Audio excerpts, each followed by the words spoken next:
হরে কৃষ্ণ। এখন আমি এক মহান পরম বৈষ্ণব আচার্য ছিল নরোত্তম দাস ঠাকুরের জীবনী কাহিনী বলার চেষ্টা করছি। ছিল নরোত্তম দাস ঠাকুরের জীবনী। শ্রীকৃষ্ণ চৈতন্য মহাপ্রভু প্রথমবার বৃন্দাবন যাত্রাকালে রামকেলিতে ছিল রূপ ও সনাতন গোস্বামীকে দর্শন দিয়ে কানাই নাটশালা পর্যন্ত আসেন। সেখানে হরির নাম সংকীর্তন করার সময় তিনি হঠাৎ ভাবাবিষ্ট হয়ে খেতুড়ির দিকে মুখ করে নরোত্তম নরোত্তম বলে বারবার ডাকতে থাকে। তখন শ্রী নিত্যানন্দ প্রভু মহাপ্রভুকে ঘিরে জগন্নাথ জগন্নাথ বলে চিৎকার করলে মহাপ্রভুর বাহ্য চেতনা ফিরে পান, কিন্তু পরক্ষণে আবার নরোত্তম নরোত্তম বলে ক্রন্দন করতে থাকে।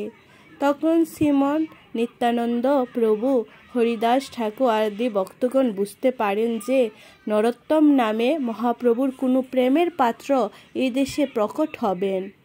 শ্রীমান নিত্যানন্দ প্রভু মহাপ্রভুর কাছে এই বিষয়ে জানতে চাইলে শ্রীমান মহাপ্রভু বললেন, আমি নবদ্বীপে সংকীর্তন আন্দোলন শুরু করে এখন নীলাচলে বাস করছি।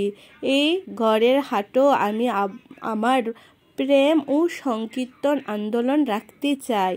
এরপর মহাপ্রভু ভক্তগণকে নিয়ে পদ্মার উদ্দেশ্যে যাত্রা করেন। পদ্মায় পৌঁছে হরিনাম সংকীর্তন করেন এবং বারবার নরোত্তম নরোত্তম বলে ডাকতে থাকেন। এরপর মহাপ্রভু পদ্মাকে বললেন, হে পদ্মাবতী, তুমি এই প্রেম নাও। আমার ভক্ত নরোত্তম না আসা পর্যন্ত তুমি এই প্রেম তোমার কাছে সযত্নে গর্জিত রাখো। সে এলে তাকে তুমি তা প্রদান করবে। তখন পদ্মাবতী বলেন, হে প্রভু, আমি কিভাবে চিনব আপনার সে ভক্ত নরোত্তমকে? তখন মহাপ্রভু তাকে বলে, যার পরশে তুমি অধিক উচ্ছ্বলিবা সেই নরোত্তম প্রেম তারে তুমি দিবা। মহাপ্রভুর আজ্ঞায় পদ্মা অত্যন্ত আনন্দের সাথে সে প্রেম সংরক্ষণ করে রাখলেন। যে স্থানে মহাপ্রভু পদ্মার কাছে প্রেম গর্জিত রেখেছিল সেই স্থানের নাম বর্তমান প্রেমতলী হয়েছে। হরে কৃষ্ণ।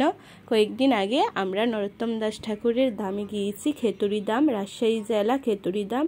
সেখানে আমরা সে পদ্মার মধ্যে স্নান করেছি এবং প্রেমতলী দর্শন করেছি, যেখানে নরোত্তম দাস ঠাকুরের জন্য মহাপ্রভু প্রেম রেখে গেছে। অবশ্যই আপনারা ওই রাজশাহী জেলায় যাবেন এবং কৃষ্ণ প্রেম লাভ করার জন্য সেই পদ্মায় স্নান করবেন, প্রেমতলী দর্শন করবেন, তাহলে অনেক আনন্দ পাবেন। হরি বল।